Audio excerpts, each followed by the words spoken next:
Welcome back to Story Time with Pale Horse.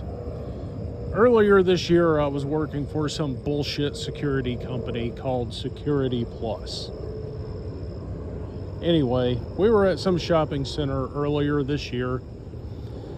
I had a guy I was working with, we'll just call him Pinky. At the time, he had pink hair, and that's why we called him Pinky. Anyway, Pinky's up front. I'm in the back. This is kind of like a strip mall. And there was a very popular restaurant there. Well, it's still there. Anyway, this is how brazen the criminals are getting here. If you live in a major city, I can't really recommend you leave the house without a gun these days. It is just getting stupid. Well, anyway, I went up front to speak to Pinky about something. I don't remember what. And there was a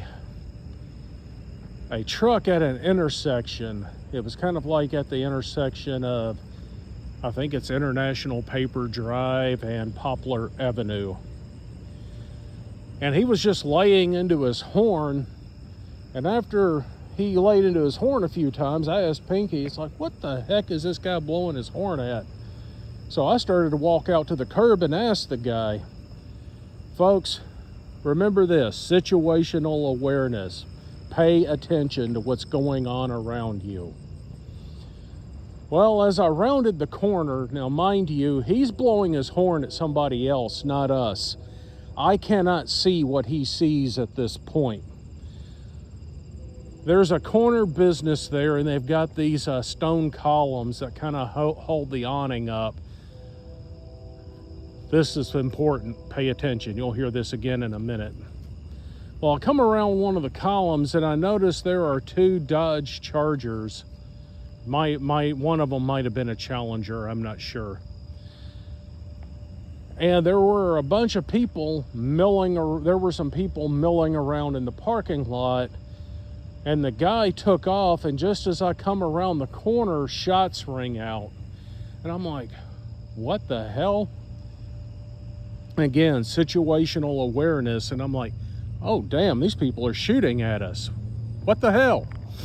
So I fall back, I get behind this column, and I present my weapon. And I've never seen auto theft as a group activity. Seriously, there were two cars, and they had their act down. They had security and lookouts. Two cars were running. Other occupants got out of the cars and were breaking into multiple cars at the same time. When they saw me come around the corner, someone started shooting. I did not see the shooter. I heard the gunshots, and our security cameras they had audio too. They captured the gunshots and the audio of the gunshots. And me going, oh fuck, and I get back behind cover, I present my weapon, and I look back at Pinky to see what he's doing, and I inform him of what's going on. Granted, I have had some training, but when you go work in this field, I'll never assume the people that you work with have the same level of training that you do. So I immediately tell them that, the threat is to the right. I yell contact, left. The threat's it would have been to my left. Contact left, and I'm yelling for him to cover me while I get back behind cover. The getaway cars start to roll, and I'm pointing my weapon at the lead car. The glass is blacked out. I cannot see who's in the car at all. Now, I've had a lot of people tell me, well, I just would have dumped my magazine into that car. Well, folks, don't be that person, because I'm willing to bet the people that tell you that you should have opened fire are not going to be there to pay for your attorney or come bail you out of jail. Anyway, I knew the cars were inhabited by bad guys, and I had my weapon trained out at them, but I could not see a weapon. I know they're there, I know they're armed, but I cannot see the weapon. and they are trying to flee the scene, and they are no longer trying to engage me.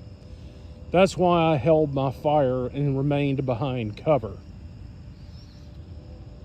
Well, they drove off. This story is not over.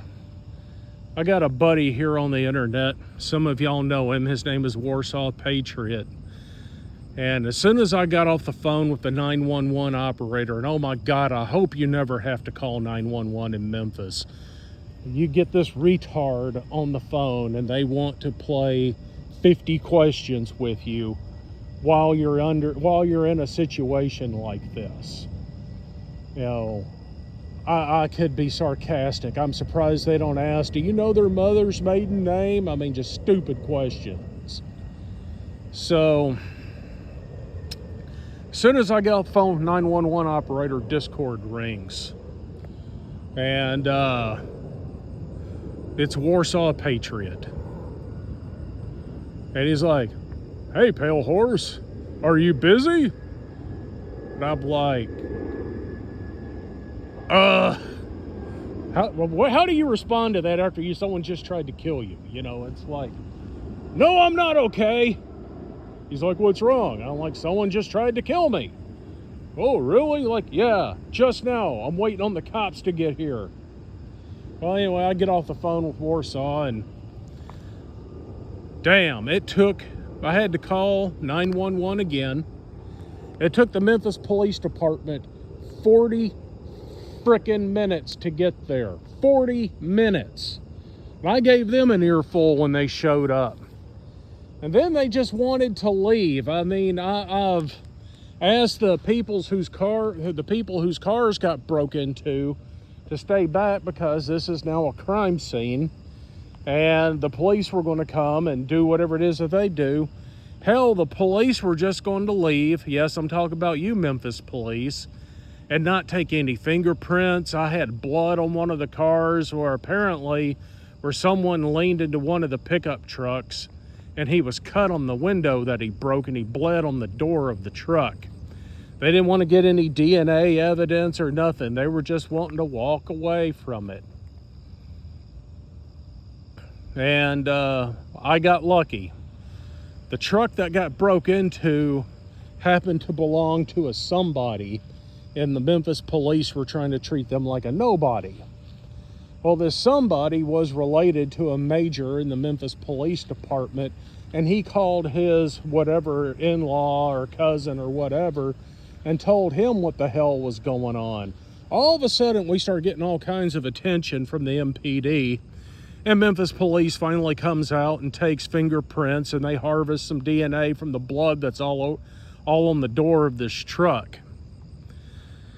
And what they're doing is they're breaking into cars and looking for guns. So folks, do not leave your guns in your car. Carry them inside. If it's a business that don't let you bring guns inside, well, learn to conceal it and keep your mouth shut about it.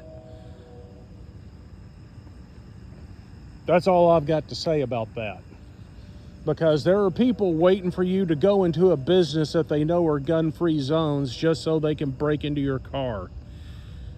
One of the cars that got broke into had a bunch of prescription medications in plain view, and they broke into it and stole all kinds of drugs or whatever, and they left some of them behind in the parking lot. When all was said and done, we found no shell casings anywhere. We couldn't really find where any bullets hit the building. There were some damage to some of the stucco, but I don't think those were bullet strikes. I think bullets would have done more damage to stucco than just kind of like just lightly scratched it. And there was a big plate glass window behind me, and it was still intact. So anyway, I hope y'all have learned something from this. You know, number one, don't leave your crap in the car. Two, if someone really wants in your vehicle, they're going to get in it. I don't see any point in even locking it. So in some places in the country, people just leave their windows down. Yeah, it sucks. So